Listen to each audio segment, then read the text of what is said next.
Moving into the old Whitaker house was supposed to be a fresh start. A fixer-upper with character. That's how the ad had described it.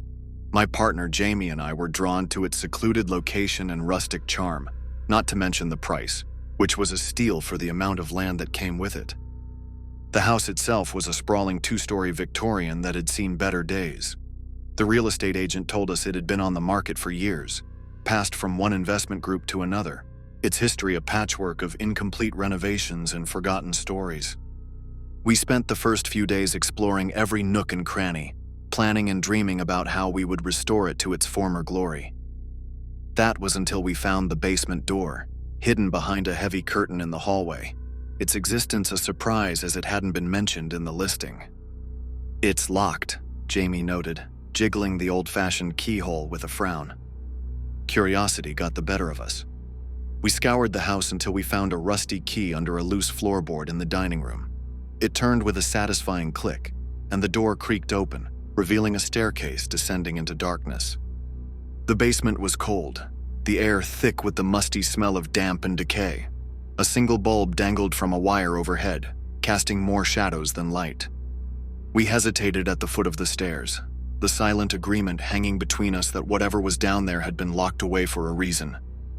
But we pressed on, driven by the same impulse that pushes one to look under the bed when the night whispers. The basement was larger than expected, a labyrinth of stone and earth carved beneath the house. In the far corner, obscured by shadows, stood an old wooden chest. Its lid was carved with intricate, swirling patterns, and it was securely locked with a heavy padlock. Beside it, a small leather-bound book lay discarded, its pages yellowed with age. As Jamie picked up the book, I tackled the padlock, finding it surprisingly easy to break. The chest opened with a groan, and we peered inside. What we saw made no sense, a collection of items neatly arranged and labeled. Watches, rings, glasses, and small trinkets. Each was tagged with a name and date. "What is this?" I murmured, a chill running down my spine as I picked up a locket and opened it. Inside was a photo of a smiling woman, her eyes hauntingly familiar. Jamie was flipping through the book, his face growing pale. "It's a log," he said, voice trembling. "Names, dates, personal items. And look, they match." We cross-referenced a few names and dates with the items in the chest. They aligned perfectly, and as the reality dawned on us, so did the implication of what it meant. These were not just lost items, they were mementos. Disturbed by our discovery, we decided to research the names in the book. Each search returned the same grim result: missing persons, stretching back decades. None had ever been found, and all had vanished without a trace. We were sitting at our kitchen table surrounded by notes and clippings when the magnitude of our discovery truly hit us. This house held the secrets of countless lost souls, and we had unwittingly stumbled upon them. "What if we're next?" Jamie asked, voicing the fear that had begun to gnaw at me. "What if the person who did this comes back?" I shook my head, trying to dispel the dark thoughts. "We have to go to the police," I insisted. "This is bigger than us." But as we prepared to gather everything to take to the authorities, a new realization stopped me. Among the recent entries, I found a familiar name, mine. It was dated 2 weeks into the future. The discovery of my own name, marked with a date just weeks away, sent waves of panic through me. "This can't be possible," I muttered, my hands trembling as I showed the entry to Jamie. His face drained of color, and for a moment we just stared at each other, the weight of the situation crashing down on us. We pored over the entries again, trying to find a pattern or clue that could explain the impossible prediction. Each entry was meticulous, the details hauntingly precise. The closer we looked, the more we began to suspect that the person responsible had to be intimately familiar with the house, and perhaps still was. That night we barely slept, jumping at every creak and whisper of the old house. The next morning, we went to the local police station, the book and several items from the chest in tow. The officer on duty was skeptical at first, but became gravely serious as we laid out our evidence. "We'll need to investigate this thoroughly," he said, his tone somber. "I recommend you stay somewhere else while we do." Reluctantly, we agreed, packing a few belongings and booking a room at a nearby motel. As we drove away, I couldn't shake the feeling that eyes were watching us from the house's dim windows. The police called us 2 days later with an update. They had searched the house and found a hidden room behind the basement wall, containing more items and what appeared to be a workshop for creating fake identifications. It was a breakthrough, but there was no sign of the person responsible. With the investigation ongoing, we returned to the house to gather more of our things. As we entered, the air felt different, charged, as if the house itself was holding its breath. Jamie went upstairs to check some of our documents while I hesitated at the basement door. Drawn by a mix of fear and an unexplainable compulsion, I descended the stairs once more. Reaching the bottom, I noticed something off. A faint light coming from the newly discovered room. My heart pounding, I approached slowly, peering inside. There, surrounded by monitors displaying various rooms of the house, including the one Jamie was in, was our real estate agent, Mr. Keller. Surprised? He didn't turn to look at me. His voice was calm, eerily so. "Why?" was all I could manage. He finally turned, his eyes cold and calculating. "Because it's easy. People disappear all the time. Who would think to look here, in a house sold by a respectable agent?" "But why my name? Why us?" I stammered, backing away as he stepped closer. "You were never meant to find this place, but once you did, well, it seemed only fitting to complete the collection." Horrified, I realized the danger we were in. I turned to run, but he was faster, catching me by the arm. A struggle ensued, brief but fierce. I managed to break free, my survival instincts kicking in. I raced up the stairs, screaming for Jamie. He met me halfway, and together we fled the house, driving away as fast as we could back to the safety of the police station. We reported everything to the police, who acted swiftly. Mr. Keller was arrested that evening, found trying to erase his tracks in the basement. The investigation revealed that he had been using his position to abduct people, stealing their identities and erasing their existence. The house had been his base for years, chosen for its isolation and history of turnover. As for us, we were safe, but the shadow of what we had discovered lingered. We could never return to the house, nor could we easily shake the feeling of being part of a collection that was almost completed. Our lives continued, marked by an unease that faded but never entirely disappeared. The horrific truth of the old Whitaker house was more than just a story of missing persons. It was a tale of how easily one could vanish, hidden behind the facade of normalcy, in a place that promised a new beginning. Story 2.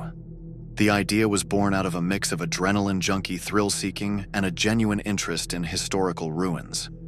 Harrogate had been shut down in the late 80s after a series of scandals and tales of inhumane treatment had come to light.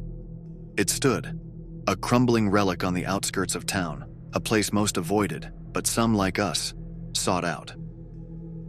"We're not just going to find old paperwork and creepy medical stuff, right?" Jess, our ever-skeptical friend, asked as we parked our car under the cover of trees near the rusted gates of Harrogate. "Who knows what we'll find," I replied, feeling a mix of excitement and dread. The hospital loomed above us, its broken windows like dark eyes watching our every move. Equipped with flashlights, cameras, and a misguided sense of invincibility, we climbed over the fence and made our way into the main building. The air inside was stale, thick with the smell of mold and decay. Our lights barely cut through the darkness of the long hallways. Our first find was the patient records room. Files, scattered and piled in disarray, told stories of patients who were subjected to everything from lobotomies to shock therapy. The reality of what happened in Harrogate was far worse than any ghost story we had joked about on the way over. Driven by a morbid curiosity, we ventured deeper into the hospital. The basement was our goal, infamous for its experimental treatment rooms. We navigated through mazes of hallways, the building seeming to shift and groan around us as if displeased by our presence. It was Mike who found the entrance to the basement, a narrow door hidden behind a decaying curtain in what looked like a former staff lounge. The stairs descended into pitch darkness, and the air grew noticeably colder as we made our way down. "What the hell was that?" Jess whispered, stopping dead in her tracks. We all listened, hearing nothing but the drip of water from somewhere in the depths below. Just the building settling, Mike said, but his voice lacked conviction. The basement was a labyrinth of rooms and corridors.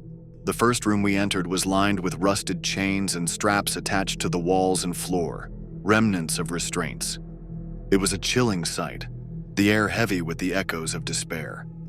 As we explored further, the layout seemed to become more confusing, paths looping back on themselves, doors leading to empty rooms that felt strangely airless, as if they hadn't been opened in decades. We should have turned back, but the allure of discovering the heart of Harrowgate's dark past pushed us onward. That was our mistake. We didn't notice at first how the subtle sounds had changed. The quiet scuffling, a soft dragging noise that seemed always just out of sight.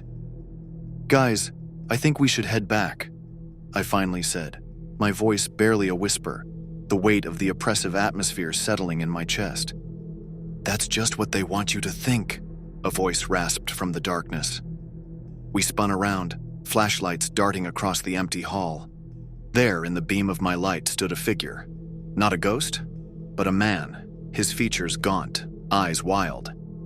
He was dressed in tattered patient garb, and how he survived, or what drove him, we didn't know. "We're not supposed to be here," he croaked, a grin spreading across his face that chilled me to the bone. Before we could react, he lunged at Mike, who was closest. A scuffle ensued, frantic and fierce. We managed to pull the man off, but not before he whispered something that haunts me to this day. "They never left, you know. They're all still here with me." We ran then, not stopping to look back. The maze of the basement suddenly a terrifying trap.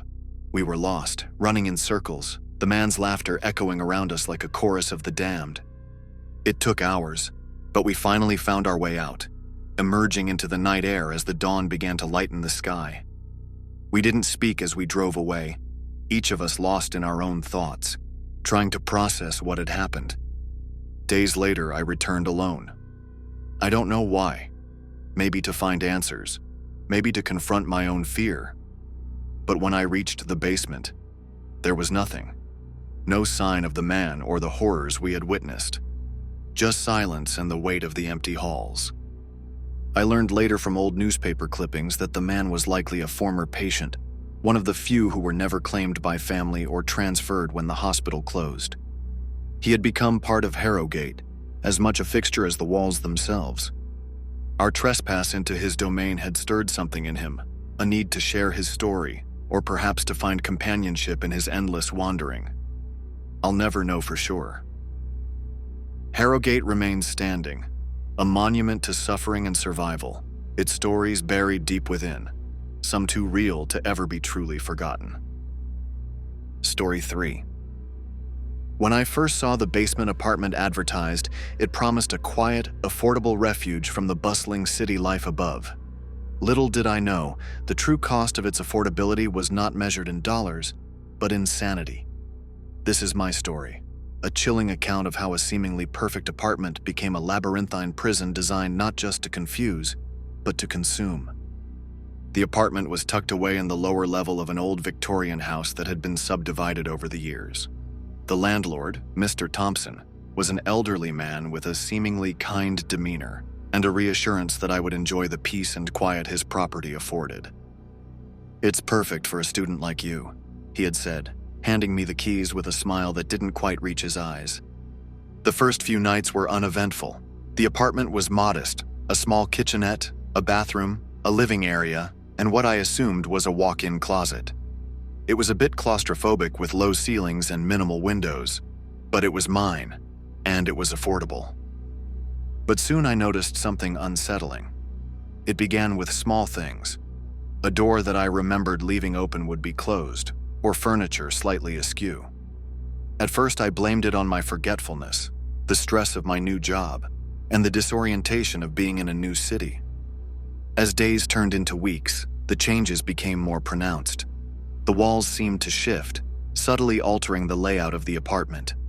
One night, the bathroom door appeared on the opposite wall of where I was sure it had been just hours before. Another day, the kitchenette seemed smaller, as if the walls had inched closer overnight. I mentioned it to Mr. Thompson during one of his visits. "Old houses settle," he said dismissively, "and your imagination is probably just running wild from all that studying." Determined to prove to myself that I wasn't losing my mind, I started marking the walls with small pieces of tape, each piece a marker of the apartment's ever-changing geography. Each morning, I would wake to find the layout altered, the tape moved or gone entirely. Confusion gave way to a creeping dread.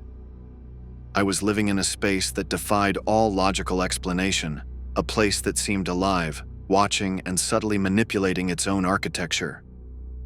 One evening, determined to understand the true nature of the apartment, I stayed awake, lights off, sitting quietly in the darkness. As the clock ticked past midnight, I heard it, the faint sound of scraping like stone against stone. It was coming from the closet, or what I thought was a closet. Armed with a flashlight, I opened the door and stepped inside. The back wall, which should have been solid, revealed a narrow passage that hadn't been there before. Heart pounding, I followed it, the beam of my flashlight flickering across old damp bricks. The passage led to a room, a hidden room, filled with belongings. Clothes, books, a watch, photographs. They were covered in dust, untouched for years, but unmistakably belonging to someone who had lived in the apartment before me. On the floor lay a journal, its pages filled with frantic scribbles of someone else who had noticed the shifting walls, someone who had tried to make sense of the madness. I pored through the journal, each entry more desperate than the last. The previous tenant, a young man named Daniel, had documented his experiences, his discoveries of the shifting layout, and his theories. He believed the apartment was designed by Mr. Thompson as a psychological experiment, a maze to test the limits of the mind. The last entry was dated nearly a year prior. "I think I've finally figured it out. There's a pattern. I can escape this place." But Daniel never did. The entries just stopped. Realizing the danger I was in, I decided to confront Mr. Thompson. But when I tried to leave, the door to the outside was gone, replaced by yet another hallway that led to more rooms, more confusion. The apartment was a trap, and I was its latest victim. Days blurred into nights as I tried to navigate the ever-changing labyrinth. I was a rat in a maze, twisting and turning through corridors that looped back on themselves, staircases that led nowhere, doors that opened to brick walls. Eventually, I found my way out, more by luck than design. Emerging into the daylight, I was gaunt, my mind frayed by the ordeal. Mr. Thompson was nowhere to be found, his house abandoned, leaving behind only the echoes of his twisted experiment. I later learned that Thompson was a retired psychologist, rumored to have been dismissed from the academic community for unethical practices. The apartment, his final study, his masterpiece of madness. As I write this, I'm far away from that place, but the fear remains. The fear that one day, I might wake up and find the walls of my new home have shifted overnight.